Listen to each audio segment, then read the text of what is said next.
പരിശുദ്ധ പരമദിവ്യകാരുണ്യത്തിന് എന്നേരവും ആരാധനയും സ്തുതിയും പുകഴ്ചയും ഉണ്ടായിരിക്കട്ടെ.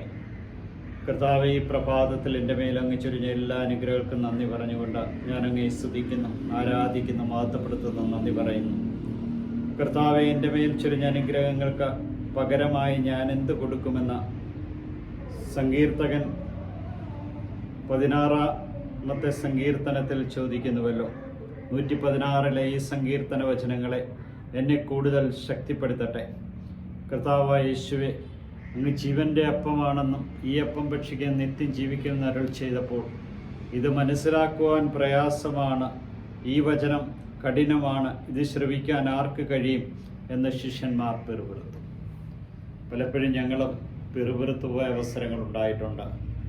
അങ്ങ് ഈ കുർബാനയിൽ വസിക്കുന്നുവെന്ന് വിശ്വസിക്കുവാൻ മടി കാണിച്ച അവസരങ്ങൾ, അങ്ങനെ പ്രചരിപ്പിക്കുന്ന ധാരാളം പേരുണ്ട്. ഈ ഗോതമ്പപ്പത്തിൽ എവിടെയാണ് ക്രിസ്തു സാന്നിധ്യമെന്ന്? എന്നാൽ അങ്ങ് പലപ്പോഴും ദിവ്യകാരുണ്യ അത്ഭുതത്തിലൂടെ അത് തെളിയിച്ച് ഞങ്ങൾക്ക് നൽകിയല്ലോ. കർത്താവെ, അങ്ങ് പറഞ്ഞ വാക്കുകൾ ആത്മാവും ജീവനുമാണ്.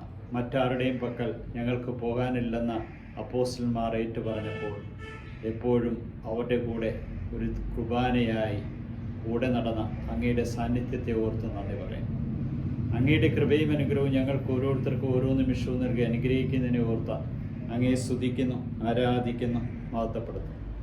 കൂടെ നടന്നവൻ കുർബാനയാണെന്ന് ഏറ്റുപറയുവാൻ മടി കാണിച്ചവരെ ഒക്കെ അങ്ങ് തിരികെ വിളിക്കാതെ പോയ ഇതിനെ ഓർത്ത് ഞങ്ങൾ അങ്ങയുടെ വിലമതിക്കാനാവാത്ത കുർബാനയുടെ സാന്നിധ്യത്തെ ഓർത്ത് നന്ദി പറയുന്നു. കർത്താവെ, ശിഷ്യന്മാർ അങ്ങയുടെ വചനം അലിവോടും നിർവാജ്യം സ്വീകരിക്കുന്ന വെല്ലുവിളി ഏറ്റെടുത്തുകൊണ്ട് അങ്ങയെ അനുഗമിച്ചതുപോലെ അങ്ങയെ അനുഗമിച്ച് അങ്ങയെ മഹത്വപ്പെടുത്തുവാൻ എന്നെയും അനുഗ്രഹിക്കണമേ.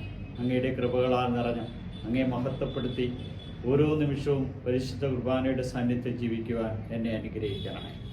നിത്യം പിതാവും പുത്രനും പരിശുദ്ധാത്മ സർവേശ്വരൻ്റെ അനുഗ്രഹം കുർബാനയുടെ ഒപ്പം പങ്കുചേർന്ന് കൂടെ ജീവിക്കുന്നവരെ ഏവരെയും അനുഗ്രഹിക്കട്ടെ.